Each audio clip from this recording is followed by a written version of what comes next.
जय रंगमंच की प्रस्तुति प्रकाश भाटिया जी के साथ बातें फिल्मों की।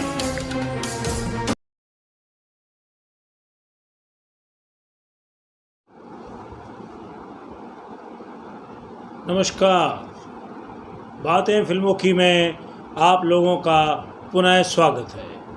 मैं हूं प्रकाश भाटिया। लगभग 4 महीने के बाद हम आपसे मुलाकात कर रहे हैं। किसी कारणवश एक दूरी बन गई थी। अब सब कुछ ठीक ठाक दिख रहा है और आज एक दुखद समाचार दिलीप साहब के गुजर जाने का, इसलिए जय रंगमंच ने ये तय किया कि उन्हें एक ट्रिब्यूट दी जाए। दिलीप साहब, या यूँ कहें यूसुफ मोहम्मद खान साहब, जिनका जन्म 11 दिसंबर 1922 को पेशावर में हुआ था। दरअसल इन्हें सब ट्रेजेडी किंग से जानते हैं और हम इन्हें द लास्ट एम्परर, हिंदी फिल्मों के आखिरी बादशाह, अंतिम सम्राट के रूप में जानना पसंद करेंगे। मेथड एक्टिंग के बादशाह, मेरी नज़र में इनसे बड़ा कोई मेथड एक्टर संसार में नहीं हुआ है। मार्लन ब्रांडो के लिए कहा जाता है, लेकिन मुझे लगता है कि ये मार्लन ब्रांडो से भी बहुत बहुत ऊपर। अशोक कुमार साहब से इन्होंने मेथड एक्टिंग सीखी थी। अशोक कुमार साहब ने एक स्टेज पे आके छोड़ के अपने अनुभव के हिसाब से चलने लगे, लेकिन ये पूरी तरह उसमें रम गए, समा गए।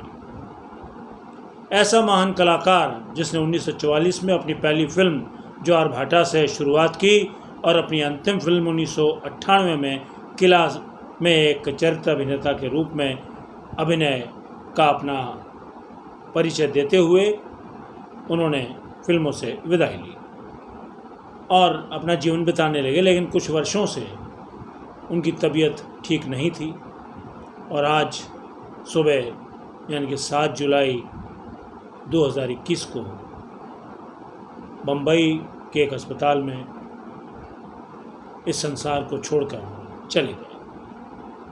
लाखों करोड़ों उनके चाहने वाले आज बहुत मायूस होंगे।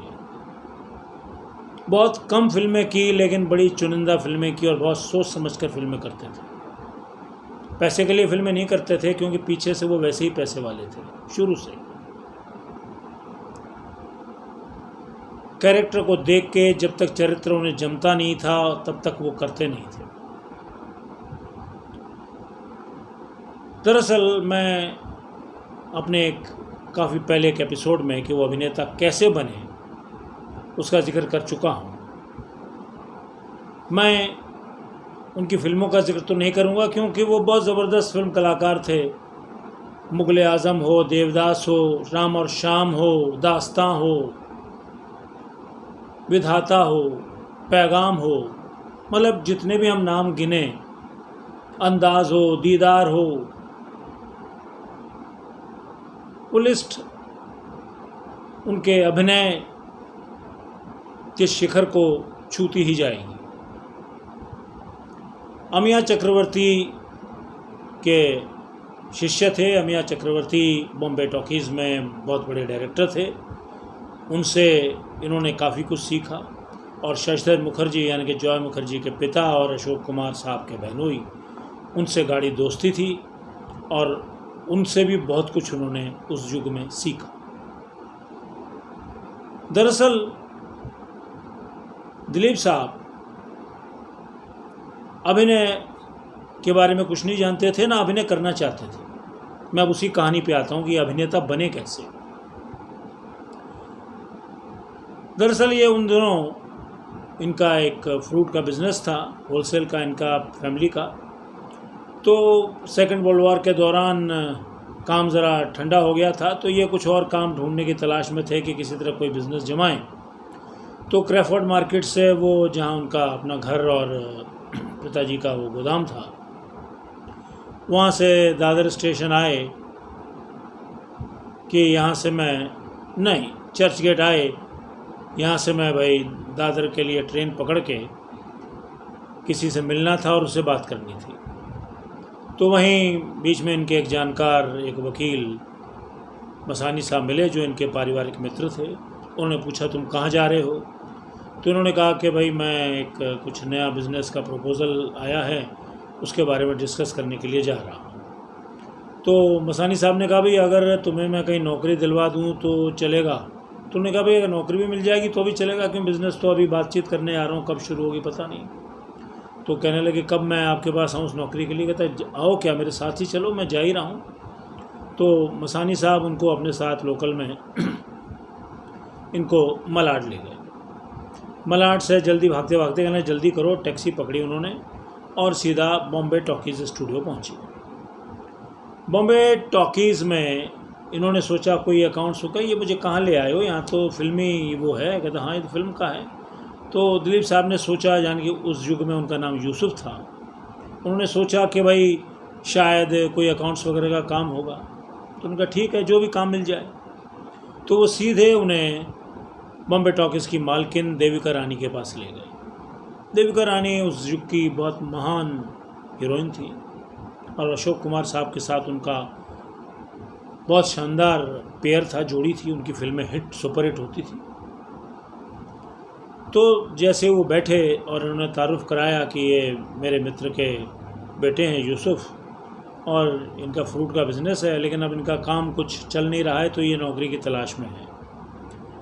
तो काफ़ी देर देविका रानी जी उनसे गुफ्तगू करती रहीं और फिर उनसे अचानक कहने लगी कि आप हमारे यहाँ एक्टिंग की नौकरी करेंगे? तो दिलीप साहब बड़ा दंग रह गए और मसानी साहब भी, क्यों उन्होंने ये नहीं सोचा था कि एक्टिंग की कोई ऑफ़र दी जाएगी। तो दिलीप साहब ने कहा भाई मैं एक्टिंग के बारे में तो कुछ जानता ही नहीं हूँ और मैंने फ़िल्म भी अपने जीवन में एक डॉक्यूमेंट्री देखी है, वो भी वर्ल्ड वार 1 पे, पंचगनी स्कूल में जहाँ मैं पढ़ता था। तो एक्टिंग के बारे में तो मैं कुछ नहीं जानता, इसलिए मैं वो तो नहीं कर सकता। देविका रानी जी ने पूछा कि तुम्हारी उर्दू बहुत अच्छी है, अंग्रेज़ी भी अच्छी है, तो तुम अगर एक्टिंग में ट्राई करोगे तो कामयाब रहोगे। उन्होंने कहा जी मुझे एक्टिंग के बारे में कुछ नहीं पता। तो देविका रानी जी ने कहा भाई मुझे एक बात बताओ, तुमने जब फल फ्रूट पहली बार देखा होगा तो क्या तुम्हें पहचान थी कि इसमें कौन सा ख़राब है कौन सा अच्छा है? उन्होंने कहा नहीं। तो कहते कहाँ से सीखे? कहते अपने दादाजी से और पिताजी से। तो कहते इसी तरह हम आपको सिखाएंगे। और साफ उन्होंने कहा कि हम तुम्हें 1250 रुपये महीने के देंगे। 1943 में 42-43 में 1942-43 में उन्हें 1250 रुपये प्रति माह की ऑफ़र दी गई। ये दंग रह गए। इन्होंने कहा जी मुझे सोचने दीजिए। उन्होंने कहा सोच लो। ये वापस आए, अपने छोटे भाई से इन्होंने सबको सुनाया। छोटा भाई भी बड़ा खुश हुआ कि 1250। फिर कहने लगे मैं फिल्म में काम करूंगा, पिताजी को तो पता चल जाएगा, मुश्किल हो जाएगी। उन्होंने कहा ये सब बाद में देखेंगे, पहले अब तुम डिसाइड करोगे करना है या नहीं करना है। तो रात को सो गए। छोटे भाई अचानक उठा, रात को इन्हें उठाया, कहता भाई पक्का है 1250 ही कहा है? कहता मुझे तो इतना ही पक्का है कि 1250 ही कहा है। कहता भाई 1250 हो नहीं सकता, 120 होगा या 150 होगा, क्योंकि राज कपूर भी वहाँ काम करता है, उसे तो 150 मिलते हैं और वो तो वैसे ही फिल्म लाइन का है। तो ये सुनते ही दिलीप साहब का दिल बैठ गया और सुबह होते ही सीधा भागे मसानी साहब के पास कि भाई उन्होंने 1250 कहा था, 120 कहा था। उन्होंने कहा भाई 1250 कहा था, फिर भी मैं तुम्हारी तसल्ली के लिए फ़ोन कर देता हूँ। उन्होंने देविका रानी को फ़ोन किया और वहाँ से देविका रानी ने कहा कि हाँ मैंने 1250 ही कहा था, उनसे कहिए जल्दी ज्वाइन करो। और वहीं से सीधा वो बॉम्बे टॉकीज़ स्टूडियो पहुँचे और सबसे पहला इंट्रोडक्शन देविका रानी ने उन्हें उस शख्स से कराया जो उस युग के महान हीरो थे, अशोक कुमार साहब। यानी कि फिल्म वर्ल्ड में जो पहला हाथ उन्होंने मिलाया वो अशोक कुमार साहब से मिलाया और उन्हें अंत तक वो अशोक भैया ही कहते थे।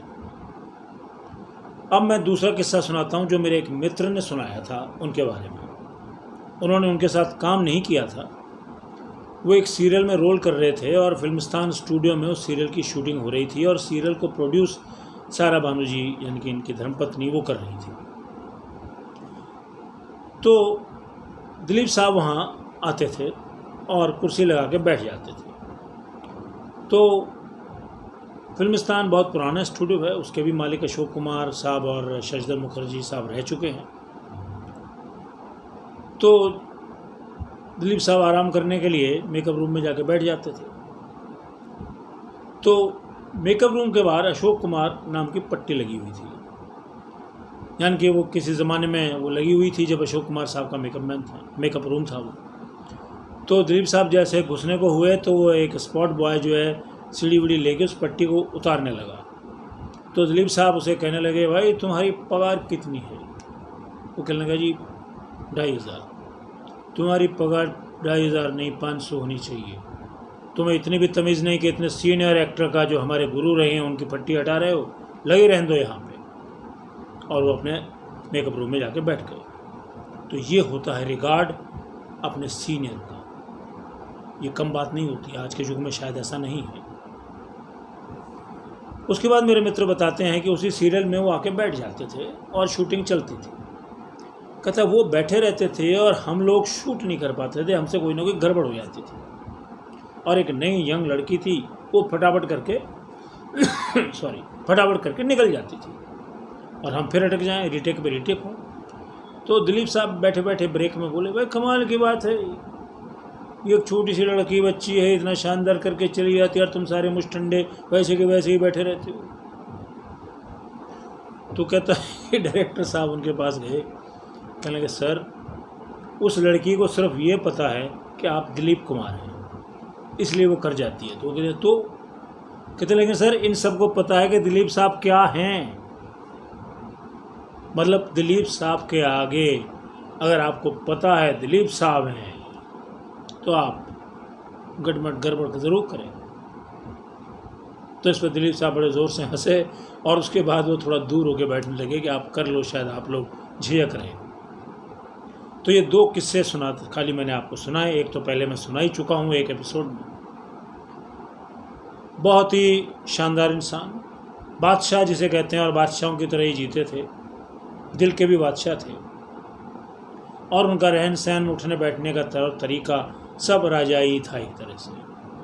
मैं इस महान कलाकार को, जो कि ना इससे पहले हमारी फिल्मों में, क्या विश्व की किसी फिल्मों में नहीं हुआ होगा,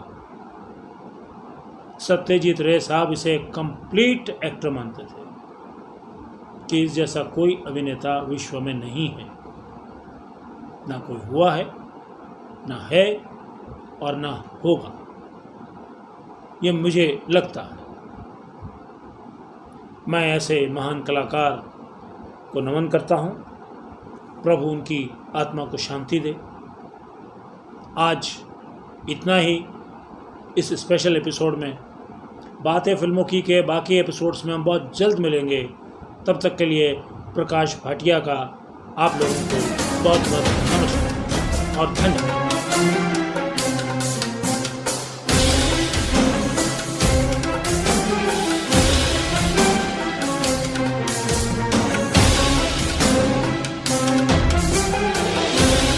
Thanks for viewing. Hope you liked it. Watch out for the next episode. Like, comment और सब्सक्राइब करना ना भूलें। जय रंगमंच।